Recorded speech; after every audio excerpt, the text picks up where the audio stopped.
ये बेईमान अगर दोबारा आवे तो ये आरक्षण खत्म करेंगे, संविधान खत्म करेंगे, आपके वोट की ताकत खत्म करेंगे। हम बाबा साहब डॉक्टर भीमराव अम्बेडकर के संविधान को खत्म नहीं होने देंगे, हम अपने आरक्षण को खत्म नहीं होने देंगे, हम अपने वोट की ताकत को खत्म नहीं होने देंगे। हम भारतीय जनता पार्टी और एनडीए को इस चुनाव में हराएंगे। क्या आदरणीय साहू जी महाराज जी छत्रपति जी की जीत भारी मतों से इस क्षेत्र से होने वाली है, कोई हरा नहीं सकता। मैं ज्यादा लंबी बात नहीं करूंगा क्योंकि अभी आदरणीय साहू जी को भी बोलना है, शरद पवार जी को भी बोलना है और जी को भी अपनी बात रखनी है। मैं दिल्ली से चल के आपके बीच में कहने के लिए आया हूं, हमारे प्रमुख, हमारे मुखिया अरविंद केजरीवाल जी को इस सरकार ने जेल में डाल दिया।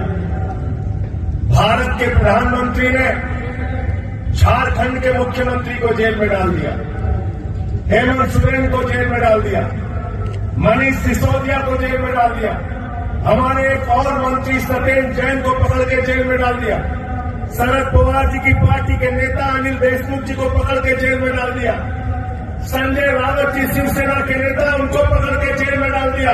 मुझे 6 महीने जेल में रखा, लेकिन मैं प्रधानमंत्री जी से कहना चाहता हूं, चाहे जितनी जेल में डालो तुमसे लड़ाई जारी रहेगी और इस बार के चुनाव में तुमको इस देश की जनता तुम्हारी तानाशाही का जवाब देगी। दुनिया का सबसे बड़ा लोकतंत्र है भारत।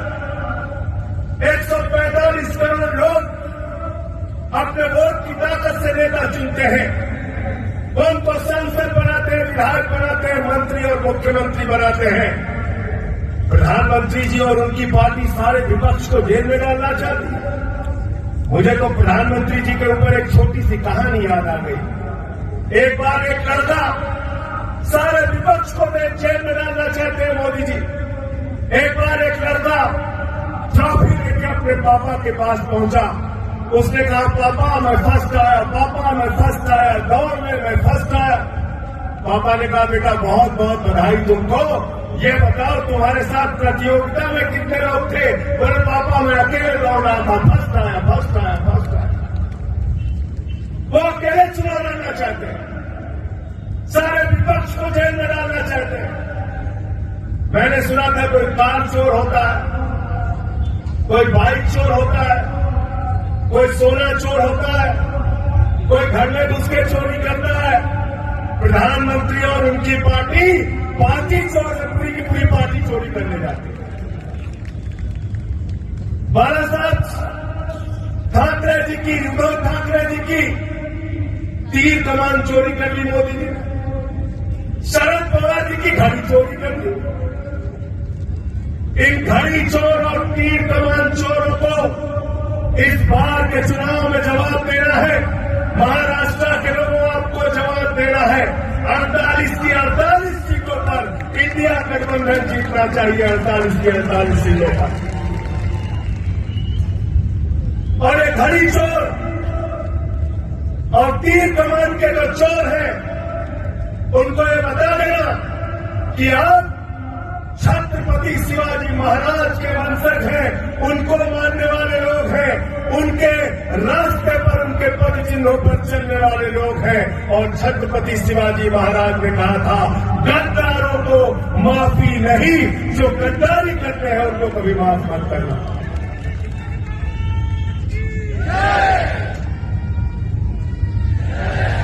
गद्दारों को जवाब देने के लिए तैयार है आप? हाथ उठा के बताइए तैयार है ना? मोदी जी कहते हैं हमारी ये गारंटी, ये गारंटी, ये गारंटी। मैंने कहा मोदी जी आपकी सिर्फ एक गारंटी है, झूठ बोलने की गारंटी है। प्रधानमंत्री नरेंद्र मोदी ने 10 साल में इतना झूठ बोला, इतना झूठ बोला, मैं समझता हूं विश्व रिकॉर्ड बन सकता है प्रधानमंत्री। और मोदी जी के बारे में जो मैं कहता हूं, प्रधानमंत्री को कोई बात मालूम हो ना मालूम हो, लेकिन गंजे को भी कंघी बेच सकते हैं भारत के प्रधानमंत्री। गंजे को भी कंघी बेच सकते हैं। इतना झूठ कहने लगे 2 करोड़ नौकरी हर साल देंगे, किसानों की आमदनी 2 गुना करेंगे, इतना काला धन लाएंगे कि 15 लाख हर खाते में जमा हो जाएगा। किसान जब काले कानून के खिलाफ दिल्ली में पहुंचा तो उसके सामने कीले गाड़ दिए गए, किसानों को लाठियों से पिटवाया गया। 750 किसानों ने अपनी शहादत दी। मैं महाराष्ट्र के लोगों आपसे कहने के लिए आया हूं, जिन्होंने 750 किसानों की जिंदगियां ली, उनकी चुनाव में जमानतें जब्त कराने का काम आपको करना है। प्रधानमंत्री जी कहते हैं 400 पार, 400 पार, 400 पार। ये फर्जी नारा है, ये जुमला है, याद रखना। प्रधानमंत्री ऐसे नारे कई राज्य में दे चुके हैं। बंगाल में गए, कहने लगे 200 पार, 200 पार, 200 पार, आई 73 सीट। झारखंड में गए, कहने लगे 65 पार, 65 पार, 65 पार, आई 23 सीट। मिजोरम में गए, कहने लगे 21 पार, 21 पार, 21 पार, आई 1 सीट। महाराष्ट्र में कहने लगे 150 पार, 150 पार, 150 पार, आई 105 सीट। कर्नाटक में गए, कहने लगे 130 पार, 130 पार, 130 पार, आई 65 सीट। दिल्ली में आए, बोले 45 पार, 45 पार, 45 पार, आई 8 सीट। अब कह रहे 400 पार, 400 पार, 400 पार, जनता करिए तड़ी पार, तड़ी पार, तड़ी पार। इनको तड़ी पार करना है ना? तैयार है ना आपको? तैयार है ना? तैयार है इनको तड़ी पार करना है ना? कैसे कैसे मंजर अभी आने लगे हैं, कैसे कैसे मंजर में आने लगे हैं, और गाते गाते लोग चिल्लाने लगे हैं, बदल दो इस तालाब के पानी को। कमल के फूल तो मुरझाने लगे हैं, कमल के फूल तो मुरझाने लगे हैं। कितना घमंड हो गया मोदी जी को। गाना गा रहे, कह रहे जो राम को लाए हैं हम उनको लाएंगे। क्या प्रधानमंत्री मोदी राम को ला सकते हैं? क्या बताइए, क्या कोई इंसान भगवान को ला सकता है? तो राम जिनको लाए हैं, अब राम उनको विदा कर देंगे। ये वक्त आ गया है। 300 से ज्यादा इंडिया गठबंधन की सीटें आने जा रही है। इंडिया गठबंधन की सरकार 4 जून को बनने जा रही है, और ये 400 पार का नारा फर्जी साबित होगा। मैं आपको यकीन के साथ कहना चाहता हूं। अंत में एक बात कह के अपनी बात को खत्म करूंगा। भारत दुनिया का सबसे बड़ा लोकतंत्र है, और दुनिया के सबसे बड़े लोकतंत्र के प्रधानमंत्री 10 साल के बाद आपसे वोट मांगने जाते हैं। 10 साल में शिक्षा के लिए क्या किया नहीं बताते, बिजली के लिए क्या किया नहीं बताते, किसान के लिए क्या किया नहीं बताते, नौजवान के लिए क्या किया नहीं बताते, महिलाओं की सुरक्षा के लिए क्या किया नहीं बताते। भारत के प्रधानमंत्री और उनकी बातों को सुन के देश शर्मिंदा हो जाता है। 10 साल के बाद भी हिंदू मुसलमान, हिंदू मुसलमान, हिंदू मुसलमान इसके नाम पर वोट मांगते हैं। मैं मोदी जी से कहना चाहता हूं, मोदी जी अब आपका ये हिंदू मुसलमान वाला फार्मूला चलने वाला नहीं है। हमारे काम का हिसाब दो, जो वादे किए थे उसको तुमने क्यों नहीं पूरा किया, इसका हिसाब दो। इसके हिसाब के नाम पर इनसे वोट देना। साथियों और दोस्तों, मैं सिर्फ यही कहने जा रहा हूं, उत्तर प्रदेश गया था, वहां हवा बदली है, हरियाणा में हवा बदली है, राजस्थान में हवा बदली है, दिल्ली में हवा बदली है।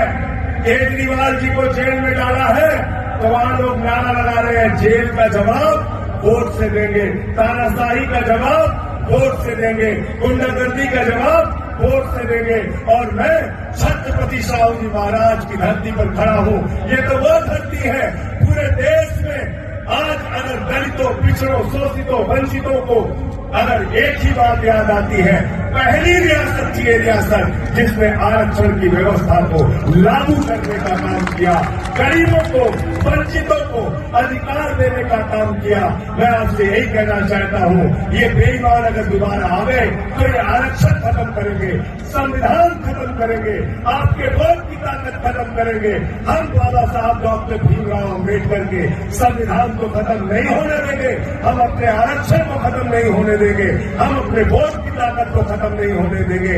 हम भारतीय भारतीय जनता पार्टी और एनडीए को इस चुनाव में हराएंगे। और मैं फिर दोहरा रहा हूं, महाराष्ट्र में 48 के 48 सीटें इंडिया गठबंधन को दे देना, इन बेईमानों को हराने का काम करना। बहुत बहुत शुक्रिया, बहुत बहुत धन्यवाद।